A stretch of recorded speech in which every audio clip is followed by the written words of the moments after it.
Selamat sahabat, saudara yang kasih dalam Tuhan. Kita patut bersyukur karena kasih Tuhan telah memimpin kita boleh satu minggu bekerja, kita lewati dengan penuh sukacita dan juga jauh dari segala mara bahaya. Sebelum kita merangkumkan pelajaran sekolah sahabat sepanjang minggu ini, mari kita bersatu dalam doa. Doa Bapa di surga, Bapa yang penuh kasih, kami membutuhkan kuasa Roh Kudus Tuhan untuk memberikan kepada kami pemahaman agar kami boleh mengerti dengan baik firman-Mu apa yang kami sudah pelajari sepanjang minggu dan kami ulangi kembali. Dan satu hal yang kami mohon agar kami boleh lakukan ini di dalam kehidupan kami sehari-hari. Di dalam nama Yesus kami berdoa dan mengucap syukur. Amin. Saudaraku yang kasih dalam Tuhan, kita sangat senang oleh karena pelajaran sepanjang satu triwulan ini adalah pelajaran yang sangat menolong kita dibentuk menjadi pelayan-pelayan Tuhan, dibentuk menjadi warga negara sorga. Kenapa? Karena warga negara sorga adalah mereka yang mau melibatkan diri di dalam misi agung, yaitu membawa kabar keselamatan kepada dunia yang sudah jatuh dalam dosa. Dan pelajaran sepanjang minggu yang baru lalu yang kita pelajari di rumah kita masing-masing dengan satu judul yang begitu menarik, yaitu cara yang menyenangkan untuk terlibat. Persoalan yang paling besar yang saya alami di dalam kehidupan kekristenan dalam pekerjaan Tuhan selama ini adalah masalah keterlibatan. Dan saya pikir kenapa gereja kita, organisasi kita, mulai dari pimpinan kita yang tertinggi membuat satu tema, yaitu keterlibatan semua anggota jemaat. Oleh karena pekerjaan Tuhan ini tidak bisa diselesaikan oleh satu orang, tidak dapat diselesaikan oleh satu kelompok, tidak dapat diselesaikan oleh satu komunitas, tetapi Tuhan mau semua ambil bahagian. Tuhan mau supaya kita ini betul-betul memberikan waktu, tenaga, pikiran kita terlibat di dalam pelayanan. Nah, di dalam ayat inti kita, Matius 9 ayat 37 dan 38. Maka katanya kepada murid-muridnya, tuaian memang banyak, tetapi pekerja sedikit. Karena itu, mintalah kepada Tuhan yang mempunyai tuaian, supaya ia mengirimkan pekerja-pekerja untuk tuaian itu. Matius 9 ayat 37-38. Saudara-saudara yang kasih, sungguh luas pekerjaan Tuhan ini. Dunia kita ini luas, manusia begitu banyak. Tetapi kita bisa bandingkan sekarang dengan keanggotaan kita yang tidak begitu besar dibanding penduduk dunia ini. Belum lagi persentase orang yang mau terlibat dari anggota gereja yang begitu kecil dibandingkan dengan keanggotaan kita yang cukup besar. Saudara yang kasih dalam Tuhan, sebenarnya sepanjang satu sabat yang lalu pelajaran sekolah sahabat kita berbicara masalah kelompok kecil. Allah lah yang merencanakan supaya dibuat kelompok-kelompok. Dan Allah sendiri sudah memulai itu dengan 3 oknum pribadi kealahan. Kemudian waktu Yesus di dunia ini, dia mulai memanggil murid-murid dengan 12 orang. Kemudian ditambah dengan kelompok-kelompok yang lain. Bahkan setelah bertambahnya keanggotaan jemaat Tuhan di atas dunia ini, ada beberapa kali nasihat di mana terjadi kelompok-kelompok, bukan dalam kisaran yang besar. Kenapa, saudara? Ada beberapa faktor betapa pentingnya membuat kelompok-kelompok yang kecil. Yang pertama, kita harus ingat bahwa kita ini diciptakan oleh Tuhan dalam hidup sosial. Kita adalah makhluk sosial. Dan saya amati juga secara pribadi, tidak mudah orang berbaur dengan kelompok yang besar. Ada rasa sungkan di sana. Ada keengganan di sana. Tetapi bila mana kita mulai dengan kelompok yang sangat kecil, apakah itu dengan 2 orang, mulai 3 orang, bahkan ditambah 4 orang, dan dalam komunitas yang cukup kecil, itu akan jauh lebih membuat orang itu bisa terlibat. Kenapa? Karena yang dibutuhkan di sini adalah sekarang adalah keterlibatan. Semua ambil bahagian. Sehingga ya, kelompok yang kecil ini akan dapat meretas kembali ya, dengan membuat kelompok-kelompok yang lain. Dan pekerjaan Tuhan akan jauh lebih berhasil bila mana terjadi kelompok-kelompok yang kecil di dalam pekerjaan Tuhan di atas dunia. Saudara yang kasih dalam Tuhan, Tuhan yang menciptakan kita untuk persekutuan. Dan pada waktu Musa di atas dunia ini mempunyai pengalaman bagaimana ya Jethro mertuanya memberikan nasihat kepadanya untuk berhasil menjadi seorang pemimpin.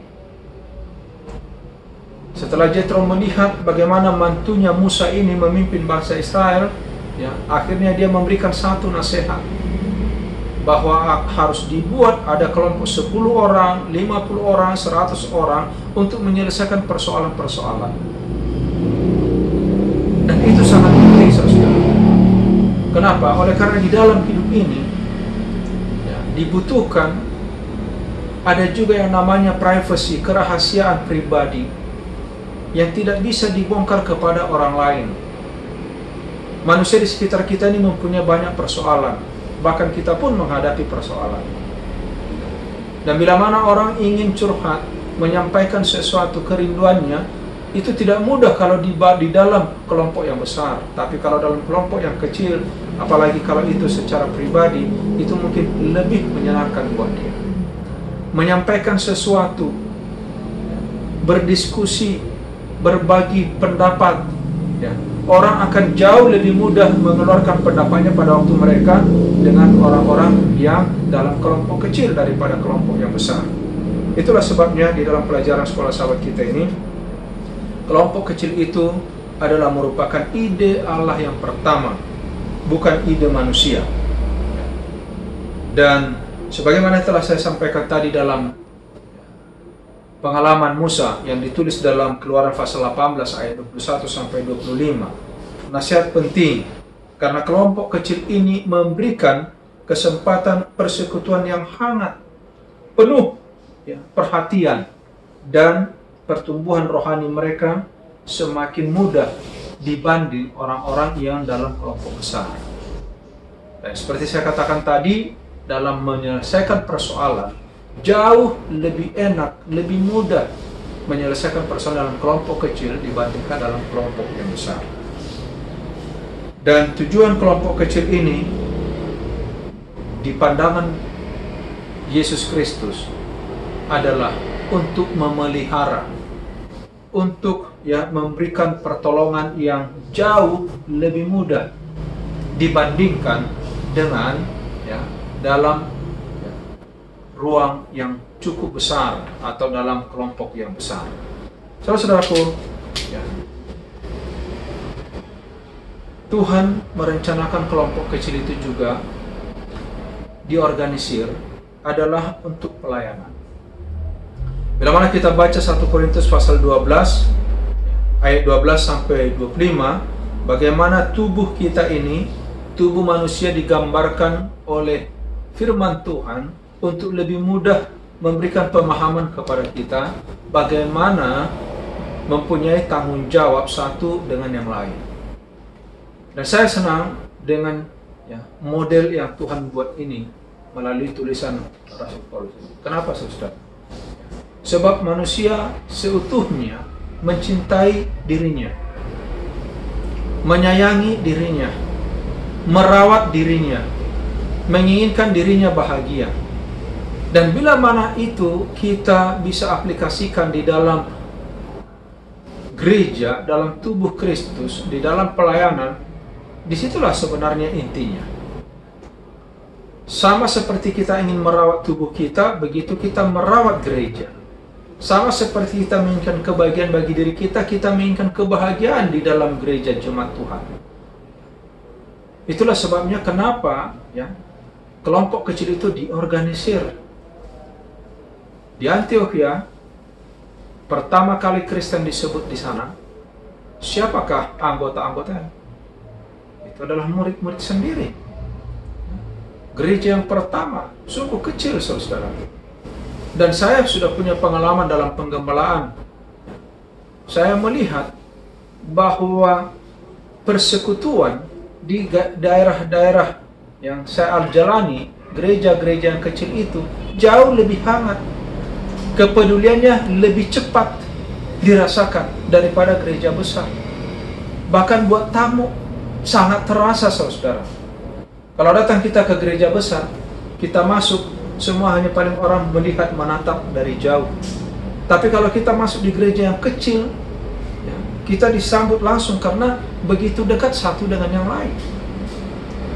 Dan perhatian ya, tidak begitu jauh, saudara. Ini pelajaran yang sangat baik ya, bagi kita. Karena kelompok kecil ini menyediakan, yaitu lingkungan yang terbaik di dalam melatih karunia. Kalau besar, kesempatannya sedikit. Saya sudah lihat kalau di gereja besar, ya, satu orang belum tentu dapat 1 tahun untuk ambil bagian. Apakah itu dalam khotbah, renungan, ya. Tapi kalau di gereja yang kecil, bisa jadi dia berulang-ulang dalam 1 bulan, dalam 1 tahun, dalam 1 triwulan. Ya. Lalu begitu juga dalam pelayanan yang lain, saudara. Nah, inilah yang menjadi pelajaran yang begitu indah. Makanya ada tulisan inspirasi dalam Testimonies for the Church jilid 7 halaman 21-22.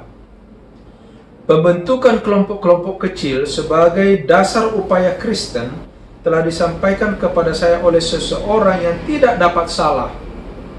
Jika ada sejumlah besar anggota di gereja, biarlah anggota-anggota tersebut dibentuk menjadi kelompok-kelompok kecil untuk bekerja tidak hanya untuk anggota gereja, tetapi juga untuk orang yang tidak percaya.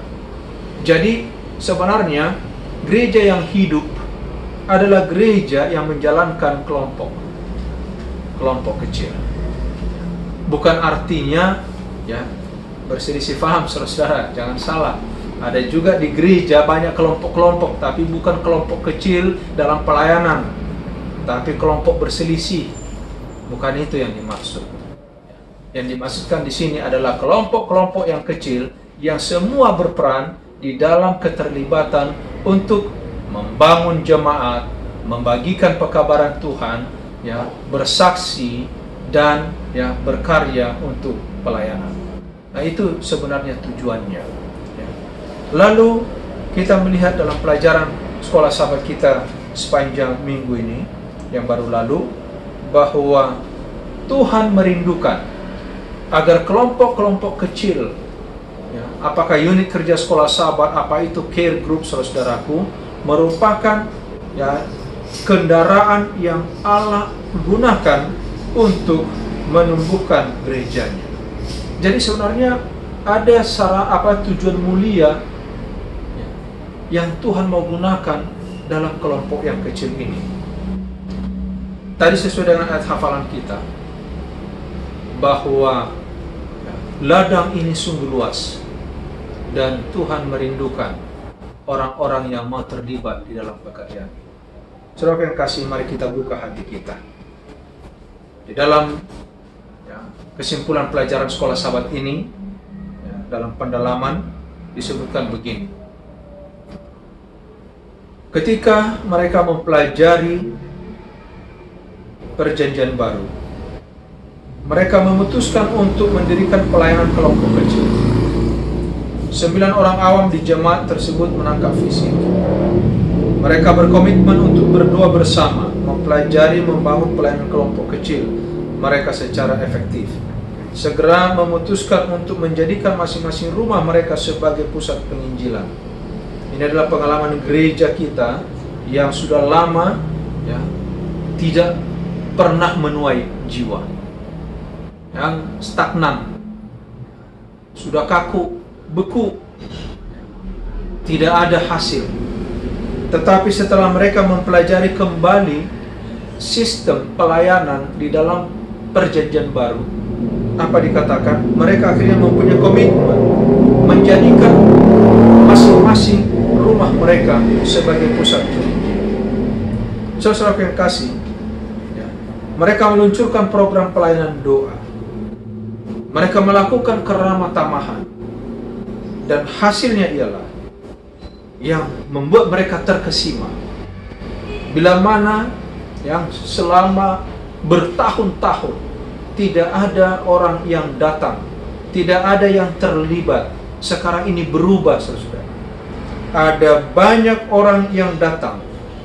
Pada waktu mereka mengadakan penginjilan, banyak tamu-tamu yang hadir, dan bahkan belasan orang dibaptiskan. Saudara yang kasih, saya juga rindu di jemaat kita seperti ini, saudara. Sekiranya masing-masing rumah kita menjadi rumah penginjilan, menjadi rumah doa, menjadi rumah ramah tamah. Saudara yang kasih, saya percaya akan banyak jiwa tiap-tiap bulan, tiap tahun kita akan tuai. Oleh karena apa? Kita membuka hati kita di dalam pelayanan. Pelajaran sekolah sahabat kita sungguh indah. Marilah kita buat pekerjaan Tuhan ini sesuatu yang menyenangkan. Libatkan diri. Itu sebabnya tadi, ya, Tuhan menuntut kita menggunakan waktu, menggunakan talenta, menggunakan rumah kita menjadi saluran berkat, supaya orang-orang yang selama ini dalam kegelapan, kita boleh bawa mereka kepada Tuhan.